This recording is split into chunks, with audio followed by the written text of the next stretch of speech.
And now, inspired by Bigfoot presents The Bigfoot Stories. The Bigfoot Stories. The Vikings. This edition of The Bigfoot Stories centers on the Vikings. No, not the team from Minnesota, although as a Minnesota Vikings fan of 40 years, it would certainly be tempting for me to write a story along those lines. This story takes us back, way back.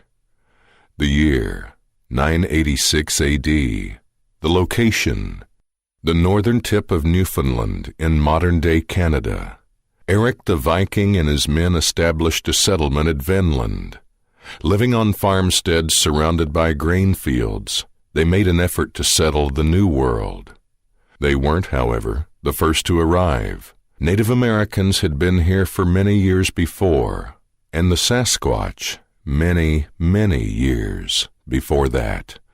History tells us that Columbus discovered America. That's not true. The Native Americans and the Sasquatch were here long before the Vikings, Columbus, and the angry, war-loving white European settlers. The account you're about to hear is not for the squeamish. The Vikings were known as pillagers and plunderers, but it was the Sasquatch that would be doing the pillaging and plundering.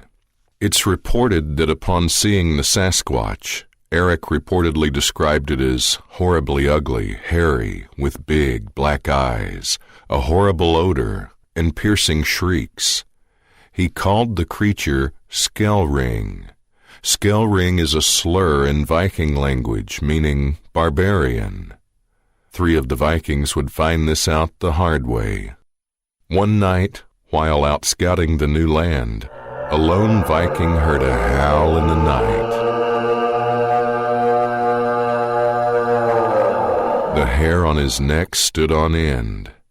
Turning around and heading back from the direction he had come, the unfortunate Viking was knocked to the ground by an unseen Sasquatch that had been lurking behind a tree.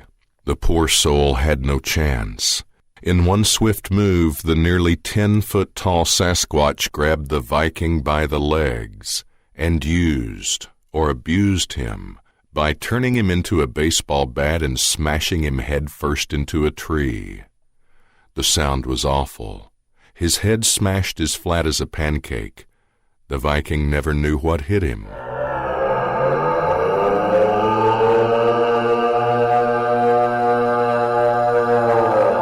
Another howl echoed into the night.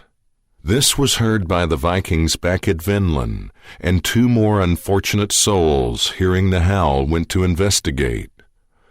Wrong move. This would cost them their lives. The 2 fearless warriors headed out into the darkness to see where their fellow Viking had gone. What they found wasn't pretty. Laying face down next to a tree was the dead Viking. Brain matter littered the ground, and the poor Viking's eyes were bulging out of their sockets. The term socket to it comes to mind. His arms had been twisted off and were impaled on nearby branches. Upon seeing the grotesque condition of the dead Viking, the 2 men ran back to their settlement. They wouldn't make it. Running at full speed, the 2 remaining Vikings didn't get very far. Reported to run at speeds of up to 35 miles an hour, the Sasquatch caught the slower of the 2 men in stride and massacred him on the spot. Using a large limb, the boss of the woods swung and connected with the first Viking. His head went flying in an arc that would make Fran Tarkenton proud. The second Viking put some distance between himself and the Sasquatch, but it wouldn't matter. He was caught in seconds and treated to the same human baseball bat beatdown that felled the first victim. 2 hours had passed, and the remaining Vikings began to wonder where the original 3 were. They would soon find out. A small search party set out, torches in tow, and found the grisly remains of the 3 dead Vikings.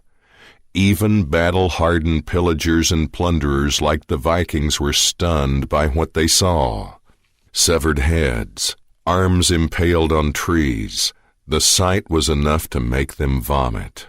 The men wondered what could have caused such destruction.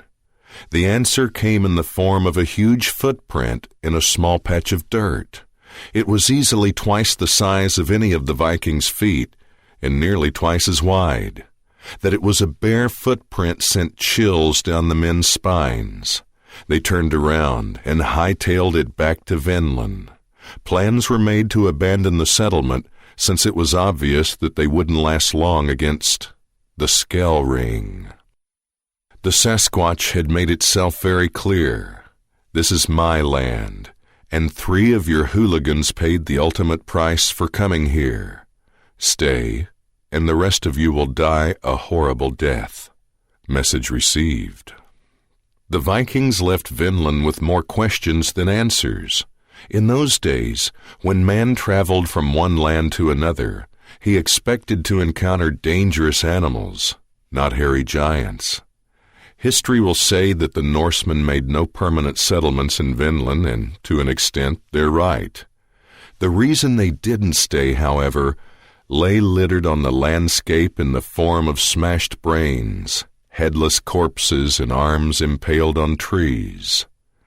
Perhaps this was the Skell Ring's way of saying, "Welcome to the New World." This has been the Bigfoot Stories. I'm Bill Lee. Tune in again next time for the Bigfoot Stories on Inspired by Bigfoot.